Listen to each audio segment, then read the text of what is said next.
Hello everyone, welcome back to my spoken English class. അപ്പോൾ ഇന്നത്തെ topic എന്ന് പറയുന്നത് വളരെ സിമ്പിളായിട്ട് നമ്മൾ പറയാറുള്ള ക്വസ്റ്റ്യൻ ആൻസറുകൾ. നമ്മൾ ഒരാളോട് ചോദിക്കുന്ന ചോദ്യങ്ങൾ, അതിനനുസരിച്ചുള്ള ആൻസറുകളുണ്ട്. വളരെ ഇമ്പോർട്ടൻ്റ് ആണ് എന്ന് വളരെ സിമ്പിളായിട്ട് നമുക്ക് പറയാനായിട്ട് പറ്റും. അപ്പോൾ ഡെയിലി ഇതുപോലെയുള്ള കാര്യങ്ങൾ നമ്മളൊന്ന് പ്രാക്ടീസ് ചെയ്യുകയാണെങ്കിൽ നമുക്കും സിമ്പിളായിട്ട് ഇംഗ്ലീഷ് സംസാരിക്കാം കേട്ടോ. ഓക്കെ, നമുക്ക് സെന്റൻസിലേക്ക് കിടക്കാം. അതിനു മുമ്പ് വീഡിയോ ഇഷ്ടപ്പെട്ട ലൈക്ക് ചെയ്യുക, ഷെയർ ചെയ്യുക, ചാനൽ സബ്സ്ക്രൈബ് ചെയ്തിട്ടില്ലെങ്കിൽ സബ്സ്ക്രൈബും കൂടി ചെയ്ത് വെക്കുക കേട്ടോ. ഇപ്പം നമ്മൾ ഒരാളോട് ഇങ്ങനെ ചോദിക്കുകയാണ്, അവൻ പോയോ? സിമ്പിളായിട്ട് നമുക്ക് ചോദിക്കാം, അവൻ പോയോ? Did he go? അല്ലേ? Did he go? Did വന്നു കഴിഞ്ഞാൽ verb V1 form. Did he go? അവൻ പോയോ? അവൾ പോയോ എന്നാണെങ്കിൽ did she go? അല്ലേ?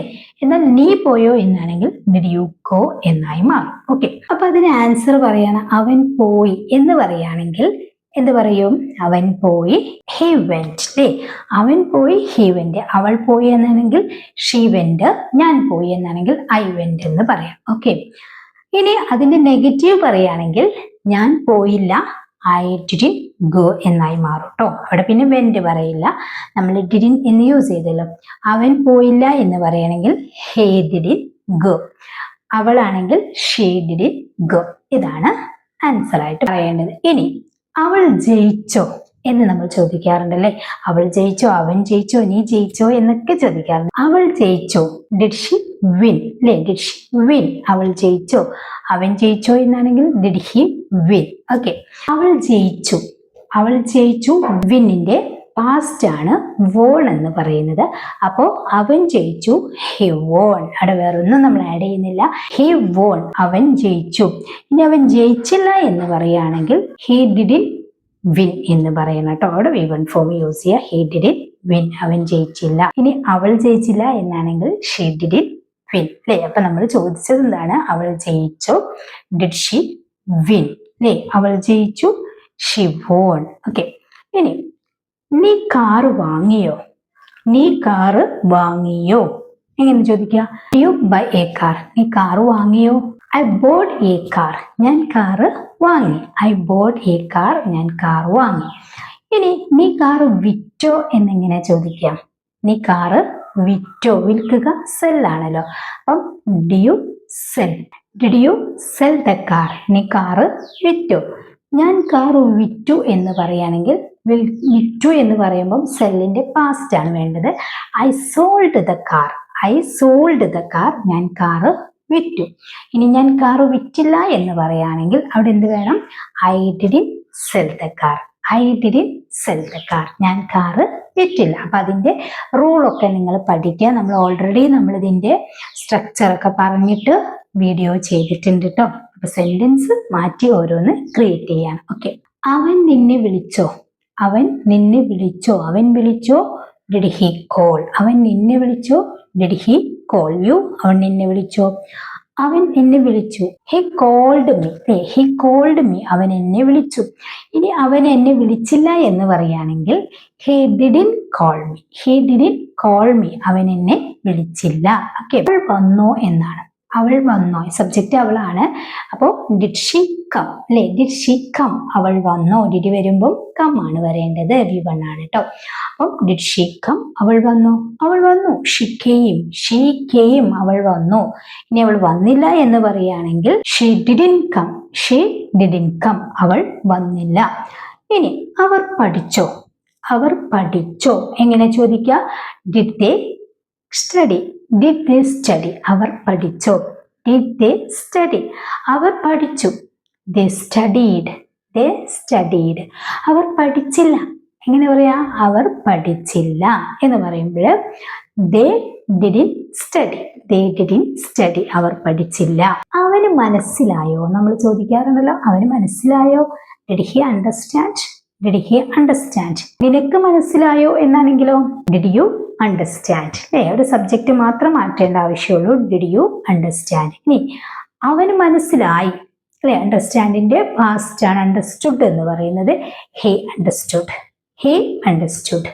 അവന് മനസ്സിലായി. അപ്പോൾ എനിക്ക് മനസ്സിലായി എന്ന് പറയുകയാണെങ്കിൽ ഐ അണ്ടർസ്റ്റുഡ്. I understood. എനിക്ക് മനസ്സിലായി. ഇനി അവന് മനസ്സിലായില്ല എന്ന് പറയുകയാണെങ്കിലോ he didn't understand. അവിടെ V1 അല്ലേ? he didn't understand. അവന് മനസ്സിലായില്ല. എനിക്ക് മനസ്സിലായില്ല. I didn't understand. I didn't understand. Simple ആണല്ലേ. ഇപ്പോൾ അവൾ എന്ന സബ്ജക്റ്റ് ആണെങ്കിലും നമുക്ക് ഇതുപോലെ തന്നെ പറയാനായിട്ട് പറ്റും. ഹി എന്ന് യൂസ് ചെയ്തതുപോലെ പാസ്റ്റിൽ നമുക്ക് അങ്ങനെ സബ്ജക്റ്റിനായിട്ട് വേറൊരു ലെവലൊന്നും ഇല്ല കേട്ടോ. ഏത് സബ്ജക്റ്റിനും നമ്മൾ ഒരേ രീതിയിൽ തന്നെയാണ് സെന്റൻസ് ക്രിയേറ്റ് ചെയ്യേണ്ടത്, വെർബ് യൂസ് ചെയ്യേണ്ടതും. ഓക്കെ, നീ അവളെ കണ്ടോ? നീ അവളെ കണ്ടോ? Did you see her? Did you see her? നീ അവളെ കണ്ടോ? ഞാൻ അവളെ കണ്ടു. I so Har. സിമ്പിൾ ആയിട്ട് പറയാം, ഐ സോ ഹർ. ഇനി ഞാൻ കണ്ടില്ല എന്ന് പറയുകയാണെങ്കിൽ I did see her. I did see her. ഞാൻ അവളെ കണ്ടില്ല. നിങ്ങൾ പുഴയിൽ നീന്തിയോ? നിങ്ങൾ പുഴയിൽ നീന്തിയോ? എങ്ങനെ ചോദിക്കുക? നിങ്ങളാണ്. ഡിഡ് യു സിം അല്ലെ? നീന്തുക സിം ആണ്. Did you SIM in the river? Did you SIM in the river? നിങ്ങൾ പുഴയിൽ നീന്തിയോ? ഞങ്ങൾ പുഴയിൽ നീന്തി എന്നെങ്ങനെ പറയും? ഞങ്ങൾ പുഴയിൽ നീന്തിയില്ല എന്നെങ്ങനെ പറയും എന്നുള്ളത് നിങ്ങൾ താഴെ കമന്റ് ചെയ്യാം കേട്ടോ. ഞങ്ങൾ പുഴയിൽ നീന്തി അല്ലേ, സിമ്മിന്റെ പാസ്റ്റ് വേണം. ഇനി ഞങ്ങൾ പുഴയിൽ നീന്തിയില്ല, ഇത് രണ്ടും എങ്ങനെ പറയും എന്നുള്ളത് നിങ്ങൾ താഴെ കമന്റ് ചെയ്യാം കേട്ടോ. ഇതുപോലെ സിമ്പിൾ ആയിട്ട് ഇംഗ്ലീഷ് ഡെയിലി നിങ്ങളും സംസാരിച്ച് പ്രാക്ടീസ് ചെയ്യുക. നിങ്ങൾ ചെയ്യുന്ന എല്ലാ കാര്യങ്ങളും ഇംഗ്ലീഷിൽ പറയാനായിട്ട് ശ്രമിക്കുക. ഫോർ എക്സാമ്പിൾ, ഇപ്പം നമ്മളിപ്പം എന്തെങ്കിലും ഒരു സാധനം കുക്ക് ചെയ്യുകയാണെങ്കിൽ പോലും നമുക്ക് അവിടെ ഒരുപാട് കാര്യങ്ങൾ നമുക്ക് പറയാനായിട്ട് പറ്റും. അവിടെയുള്ള വസ്തുക്കൾ, അതിന്റെ പേരുകളൊന്ന് ജസ്റ്റ് നമ്മൾ ഇംഗ്ലീഷിൽ പറഞ്ഞു നോക്കുക. ഇപ്പോൾ ഒരു ചോറ് വെക്കുകയാണെങ്കിലും അവിടെ പല കാര്യങ്ങളും നമ്മൾ എടുത്തു വെക്കാനായിട്ട്, ഇതിന്റെ വെള്ളം വേണം, പാത്രം വേണം, അതുപോലെ തന്നെ റൈസ് വേണം, അങ്ങനെയുള്ള ഒരുപാട് കാര്യങ്ങൾ. അപ്പൊ അതിനെയൊക്കെ എന്താണ് ഇംഗ്ലീഷിൽ പറയുക എന്നൊന്ന് ഒന്ന് ട്രൈ ചെയ്ത് നോക്കുക. അതുപോലെ നമ്മൾ പുറത്തു പോകുന്ന സമയത്ത് നമ്മൾ കാണുന്ന സംഭവങ്ങളൊക്കെ ഒന്ന് ഇംഗ്ലീഷിൽ പറഞ്ഞു നോക്കുക. അങ്ങനെ ഓരോരോ വാക്കുകളിലൂടെയാണ് ഓരോരോ സെന്റൻസ് നമ്മൾ ക്രിയേറ്റ് ചെയ്യാനായിട്ട് പഠിക്കേണ്ടത്. ഫോർ എക്സാമ്പിൾ, ഇപ്പം ഡോറിനടുത്തെത്തിയിട്ട് നമ്മൾ ഡോർ ഇങ്ങനെ തുറക്കുന്ന സമയത്ത് ഇപ്പൊ ഈ ഡോർ നമ്മൾ കാണുന്നുണ്ടല്ലോ, അപ്പൊ ഇത് തുറക്കുമ്പോൾ ഇതിന് വാതിൽ എന്നാണ് പറയാ മലയാളത്തിൽ അല്ലെ. അപ്പൊ ഇതിന് ഇംഗ്ലീഷ് ആദ്യം ഒന്ന് മനസ്സിലാക്കുക. ഡോറാണ്. ഈ ഡോറ് നമ്മൾ തുറക്കുന്നതിന് എന്ത് പറയും? ഒട്ടും ഇംഗ്ലീഷ് അറിയാത്തവരുടെ കാര്യമാണ് ഞാൻ പറയുന്നത് കേട്ടോ. അപ്പൊ ഇത് തുറക്കുക എന്നുള്ളതിന്റെ ഇംഗ്ലീഷ് നമ്മൾ പഠിക്കണല്ലോ. അപ്പൊ ഓപ്പൺ എന്നാണ് അല്ലെ. അപ്പൊ അത് ഇപ്പൊ ഡോർ തുറക്കൂ എന്ന് പറയുകയാണെങ്കിൽ open the door, open the door എന്ന് പറയാം. ഓക്കെ, ഇനി ഈ ഡോർ അടയ്ക്കൂ എന്ന് പറയുകയാണെങ്കിൽ ക്ലോസ് ദ ഡോർ എന്ന് പറയാം. അവിടെ നമ്മൾ വേറൊന്നും നോക്കുന്നില്ല. ക്ലോസ്, ഓപ്പൺ, ഡോർ, ഈ മൂന്നും ഇംഗ്ലീഷിൽ നമ്മൾ ഒന്ന് പഠിച്ചു വെക്കുക അല്ലെ. നമുക്കറിയാത്തവരാണെങ്കിൽ നമ്മളത് പഠിച്ചേ പറ്റുള്ളൂ. ഓക്കെ, നമ്മൾ ഈ ഡോറ് തുറന്നു വെച്ചിരിക്കുകയാണെങ്കിൽ നമ്മൾ ഈ ഡോറ് തുറന്നു എന്നാണല്ലോ പറയാ. ഡോറ് തുറന്നു എന്ന് പറയും അല്ലെ.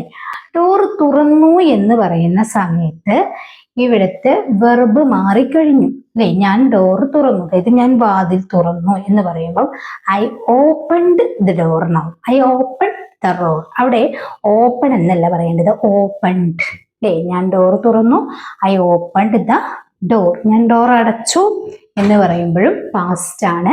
അപ്പോഴും എന്താ പറയാ, ഐ ക്ലോസ്ഡ് ദ ഡോർ എന്നായി മാറും. ഐ ക്ലോസ് ദ ഡോർ അല്ല, ഐ ക്ലോസ്ഡ് ദ ഡോർ. അവിടെ ഇ ഫോം യൂസ് ചെയ്തിട്ട് വേണം പറയാനായിട്ട്. അപ്പോൾ സിമ്പിളായിട്ട് ഇപ്പൊ ചെയ്യുന്ന കാര്യം പറയുമ്പോൾ വേറൊരു മെത്തേഡാണ്, അത് പാസ്റ്റിൽ കഴിഞ്ഞ കാര്യം പറയുമ്പോൾ വേറൊരു രീതിയാണ്. ഇംഗ്ലീഷിന്റെ ഒരു മെത്തേഡ് കേട്ടോ. അതുപോലെ നിങ്ങളും ഒന്ന് ട്രൈ ചെയ്യാനായിട്ട് ശ്രമിക്കുക. അപ്പൊ നെക്സ്റ്റ് വീഡിയോയിൽ നമുക്ക് ഇതുപോലെ ഇംഗ്ലീഷ് പ്രാക്ടീസ് ചെയ്യാം കേട്ടോ. Okay, thank you.